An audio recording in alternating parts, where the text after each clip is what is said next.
નમસ્કાર, હું રાજ. આપ જોઈ રહ્યા છો સ્પાર્ક ટુડે ન્યૂઝ. વડોદરા જિલ્લાના દુમાડ ગામમાં કાર્યરત બાપા સીતારામ સેવક મંડળ દ્વારા વર્ષોથી સમાજ સેવાના વિવિધ કાર્યક્રમો કરવામાં આવી રહ્યા છે અને લોકોના દિલમાં આગવું સ્થાન બનાવી રહ્યા છે. દુમાડ ચોકડી, ગોલ્ડન ચોકડી અને આસપાસના વિસ્તારોમાં મંડળ દ્વારા ધાર્મિક, સામાજિક અને માનવ સેવાના અનેક કાર્યક્રમો સતત યોજવામાં આવે છે. નવરાત્રિ, ગણેશ ઉત્સવ સહિત વિવિધ ધાર્મિક પ્રસંગોએ મંડળ દ્વારા પીવાના પાણીની વ્યવસ્થા, પ્રસાદ વિતરણ અને અન્ય સેવાકીય પ્રવૃત્તિઓનું આયોજન કરવામાં આવતું હોય છે. ઉનાળાની ઋતુમાં રાહદારીઓ માટે ઠંડા પીવાના પાણીની સેવા તેમજ નિર્વાચ પ્રાણીઓ માટે પણ પાણીની વ્યવસ્થા કરીને મંડળ દ્વારા અનોખી માનવતાનું ઉદાહરણ પૂરું પાડવામાં આવ્યું છે.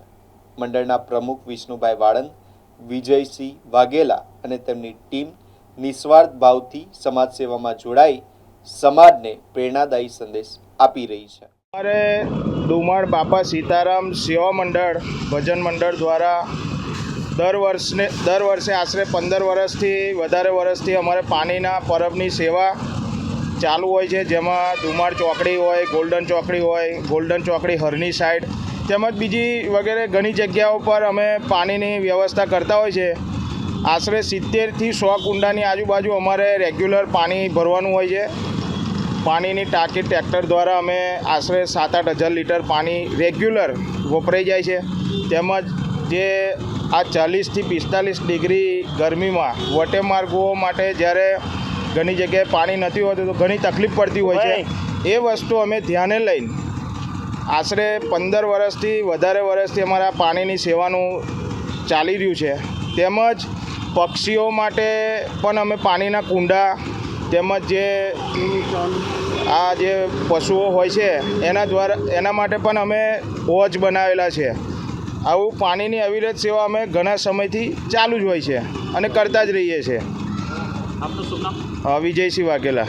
ખરેખર તો આ ગોલ્ડન ચોકડી પર જે મધ્યમ વર્ગના બિચારા જે લોકો, આદિવાસી લોકો, બહુ જ લોકો આવતા હોય છે, એ લોકોને પાણીની બહુ પીવાની તકલીફ પડે છે. હવે અત્યારે તમે 1 લીટર કે 500 ગ્રામ પાણી લેવા જાઓ તો 20 રૂપિયા છે લીટરના, તો એ ગરીબ લોકો ક્યાંથી પૈસા લાવે?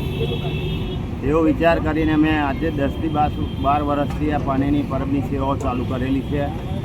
પહેલાં તો ઓછું પાણી જતું હતું, અત્યારે તો કમસે કમ સવારે 2500 લીટર અને સાંજે 2500 લીટર પાણી જાય છે.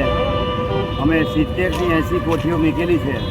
જેમાં હાલોલ તરફ જતાં, પછી સુરત તરફનો રોડ છે, પછી હરણીથી વડોદરા તરફ જવાના રોડે પણ અહીંયા ગોલ્ડન ચોકડી પર જ 45 કોઠીઓ ગોઠવેલી છે અને દુમાડ ચોકડી પર 35 ગોઠવેલી છે. આપનું શુભ નામ? વિષ્ણુભાઈ ગોરધનભાઈ વાળંદ.